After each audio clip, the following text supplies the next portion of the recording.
Assalamualaikum. Baru-baru ni kita tengok ada satu video yang viral dekat TikTok. Ada satu penceramah ustaz yang meninggal ketika mana sedang memberi ceramah di sebuah masjid. Asyhadu an la ilaha illallah.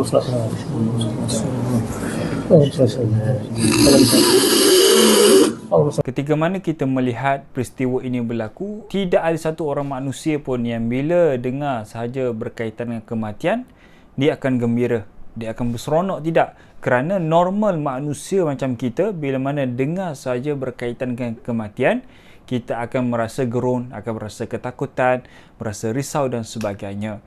Kalau orang yang tak normal, orang yang tidak beriman, orang yang abnormal, mereka akan rasa gembira dan mereka tidak ada rasa ketakutan walaupun sedikit dalam hati mereka bila mana ada sesebuah kematian. Dan peristiwa ini menunjukkan kepada kita bahawasanya kematian itu tidak menentu siapakah kamu. Adakah kamu Perdana Menteri, adakah kamu Tan Sri, Puan Sri, adakah kamu ni YB, adakah kamu ni doktor, adakah kamu ni ustaz dan sebagainya.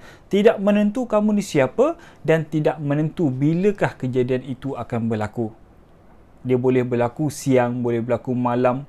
Bila mana Allah telah menetapkan sesuatu tarikh, sesuatu masa, maka ketika itu jugalah Malikul Maut akan cabut nyawa kamu, seperti mana firman Allah Subhanahu wa taala, walikulli ummatil ajal fa idza jaa ajaluhum la yastakhizuna sa'ata wa la yastaqdimu.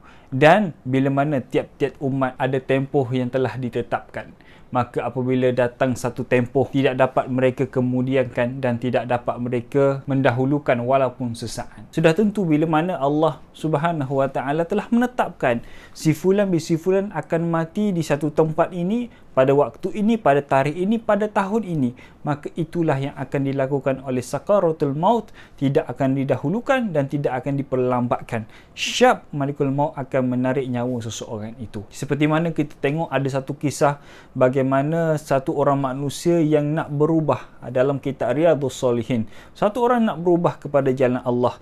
Dia bernasib baik ketika mana dia saja nak berubah daripada orang yang tak baik kepada orang baik.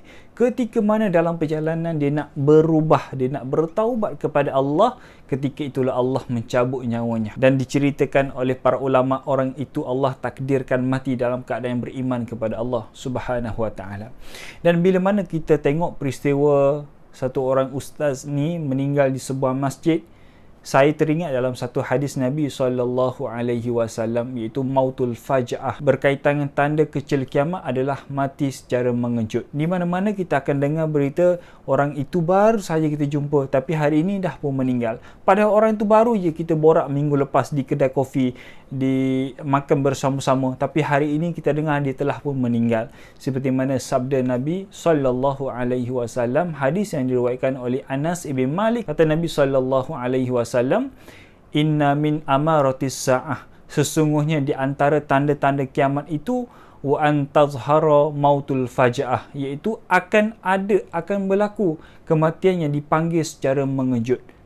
Tiba-tiba mati, itulah kematian secara mengejut, dan kematian itu akan berluas-luasan dan kematian itu akan tersebar di seluruh dunia. Bukan hanya berlaku di Malaysia, malah berlaku di dunia-dunia yang lain. Contoh yang paling dekat yang kita boleh tengok adalah COVID.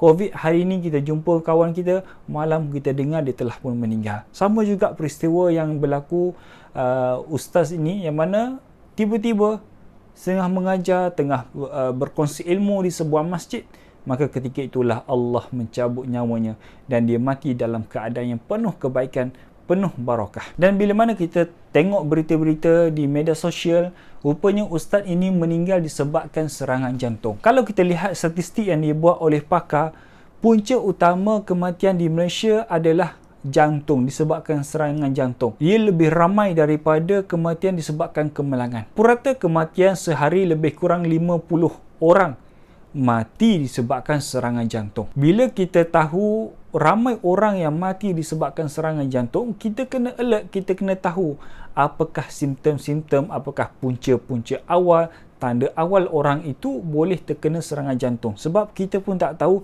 boleh jadi ada dalam ahli keluarga kita, minta jauh, na'udzubillah, boleh jadi dalam ahli keluarga kita ada yang mengalami serangan jantung. Maka kita kena tahu apakah punca awal serangan jantung. Kerana bila mana kita bercakap berkaitan dengan serangan jantung, is about time.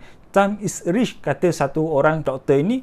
Masa itu sangat berharga ketika mana berlaku serangan jantung. Sebab itulah kena pandai curi masa ketika mana berlaku serangan jantung. Time sangat bermakna ketika itu. Dan serangan jantung ini adalah saluran darah yang supply oksigen dan darah ke jantung yang tersumbat ataupun terkeluar disebabkan kolesterol. Ini akan menyebabkan jantung tak dapat nak supply oksigen dan tak dapat nak berfungsi sebagai pam, maka yang menyebabkan seseorang itu akan mati. Dan antara simptom seseorang itu boleh terkena serangan jantung, kita kena tahu apakah simptom seseorang itu boleh terkena serangan jantung. Nombor satu yang sangat common adalah chest pain. Chest pain itu sakit bahagian dada. Boleh jadi sakit bahagian dada antara sentral, boleh jadi dibawa kepada bahu sebelah kiri dan dibawa kepada bahu sebelah kanan. Ada juga yang sakit itu sampailah ke bahagian belakang.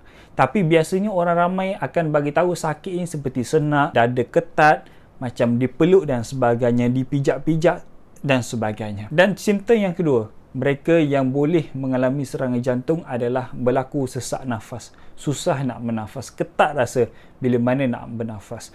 Nombor 3 adalah palpitation, berasa berdebar-debar. Tanpa sebab, tidak ada apa-apa trauma, tidak ada apa-apa kejadian, tiba-tiba palpitation. Dan nombor 4 adalah loya dan nak rasa muntah. Dan nombor 5, tiba-tiba rasa berpeluh. Ingat, setiap orang lain simptom je. Tak sama semua orang.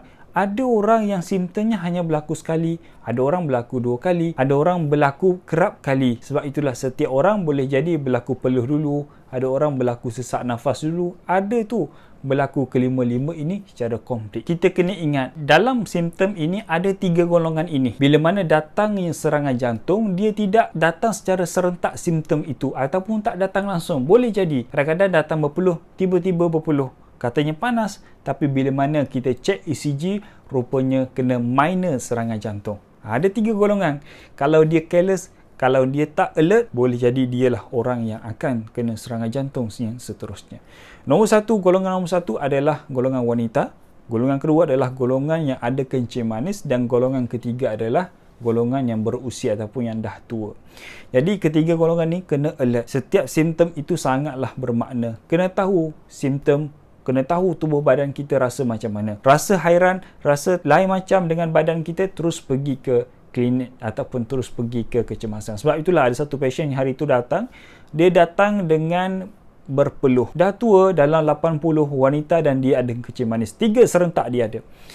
Wanita, berusia dan kencing manis. 3 tanda serentak ada pada makcik itu. Bila mana dia datang, dia kata berpeluh-peluh, tak tahu kenapa.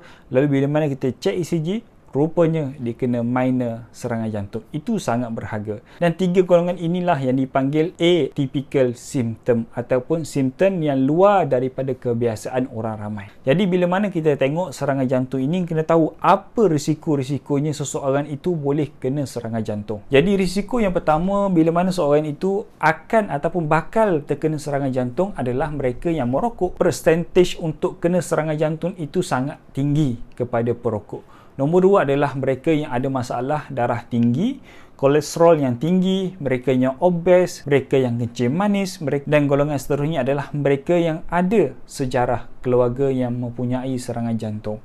Maka bila mana mereka tahu yang dia ada risiko untuk terkena serangan jantung, lebih baik untuk dia pergi buat medical check up, pergi buat ECG dan sebagainya, pergi ambil darah dan sebagainya. At least kita buat satu protection, kita buat satu pemeriksaan awal, adakah kita ni sudah terkena serangan jantung ataupun belum, ataupun hampir nak kena serangan jantung. Tapi minta jauh, minta na'udzubillah, minta jauh penyakit itu daripada kita semua. Lalu bila mana kita mengalami ataupun kita berjalan-jalan, keluar berjalan-jalan, jumpa orang yang mengalami simptom yang begini, kita cek nadi dia, tidak ada nadi. Apa yang kita kena buat?